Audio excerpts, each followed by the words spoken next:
جماعت اسلامی کے ادارے میں 2 ڈھائی سال تھا، درس دیا، اتحاد و اتفاق کی بات کی. اور میرے ایک دوست نے مجھ سے کہا تھا کہ تم خاموش رہنا، میں پیچھے بیٹھ کے خاموش ہی تھا. تو اس کے بعد جو ہے وہ ان کے ایک وہ ان کا طریقہ ہے نا، درس قرآن، مطالعہ، حاصل مطالعہ اور فلاں اقتباس کا مطالعہ. تو بہرحال وہ جو تحریکی آیت جو بولتے ہیں، ان کے آیتوں میں بھی تحریکی اور غیر تحریکی ہے. کیا عجیب جہالت ہے. انت تفرقوا فی، کیا ہے، ان اقیموا الدین ولا تتفرقوا فی والی آیت پر درس دیا کہ دین کو قائم کرو، اقامت دین، اور فرقہ فرقہ نہ بنو. اب فرقہ فرقہ نہ بنو، اتحاد ہونا چاہیے مسلمانوں میں، اور یہ ہے اس پہ لڑتے ہیں اس پہ لڑتے ہیں. تو اب وہ جب درس ختم ہوا تو اصلی ٹیچرز میں سے ایک آدمی نے سوال کیا کہ مسلمانوں میں اتحاد کیسے ہوگا. تو اب یہ ہانکنا شروع کیا. بولے کیا یہ لگا رکھا ہے کہ فاتحہ پڑھ سکتے کہ نہیں پڑھ سکتے، میلاد کر سکتے کہ نہیں کر سکتے، اور یہ کر سکتے کہ نہیں. سب ایک ہو جانا چاہیے، ان سب چیزوں کو چھوڑ دینا چاہیے.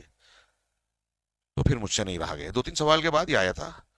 میں نے کہا سر، یعنی جو دین قائم میں نے ان سے سوال کیا جو جواب دیے تھے، یہ بتائیے کہ اللہ تعالیٰ نے انبیاء کو جو دین قائم کرنے کا حکم دیا تو وہ دین کون سا ہے.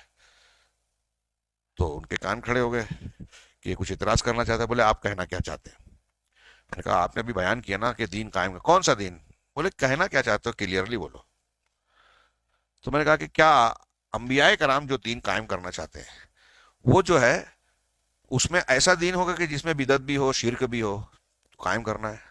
تو بولے ہم نے یہ کب کہا. میں پوچھ رہا ہوں نا. تو بولے ہم نے یہ کب کہا. میں نے آپ تو کہہ رہے ہیں نا ابھی کہ میلاد پڑھ سکتے کہ نہیں پڑھ سکتے، میلاد کرو کہ نہیں کرو، یہ نہیں کرو کہ ہو جاؤ ایک.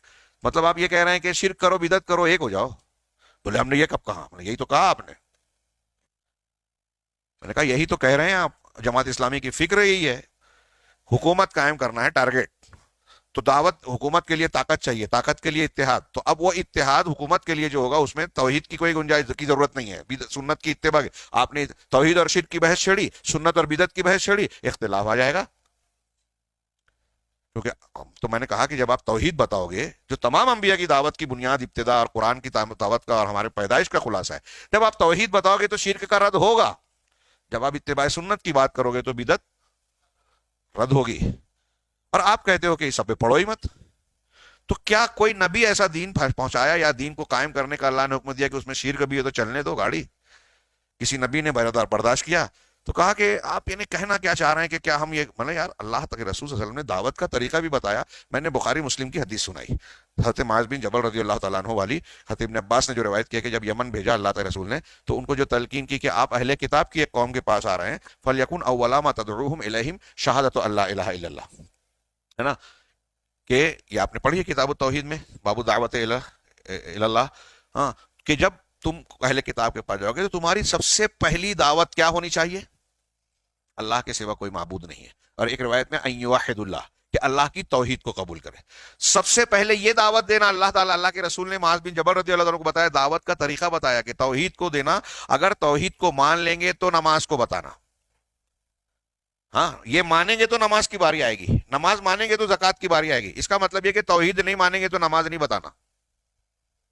یہ میں نے ان سے کہا. تو بیچ میں یہ گفتگو چل رہی ہے، بیچ میں اس میں سے ایک صاحب اٹھتے ہیں، ارے مولوی صاحب، مولانا چلیے اپن چائے پی کے آتے ہیں. میں نے کہا چلیے، میرا کام بھی ہو گیا ہے. وہ ایسا سمجھ رہے تھے کہ گڑبڑ ہو رہی ہے. ان کے ساتھ چائے پینے چلا گیا. تو راستے میں کہتے ہیں کہ آپ نے اس مسئلے کو امین رفع دین کے جیسا سمجھ لیا. تو میں اور غصہ ہوا کہ میں نے کہا یہ ہم اہل حدیث ہیں، کون سا مسئلہ کتنی اہمیت کا ہے اچھی طرح جانتے ہیں.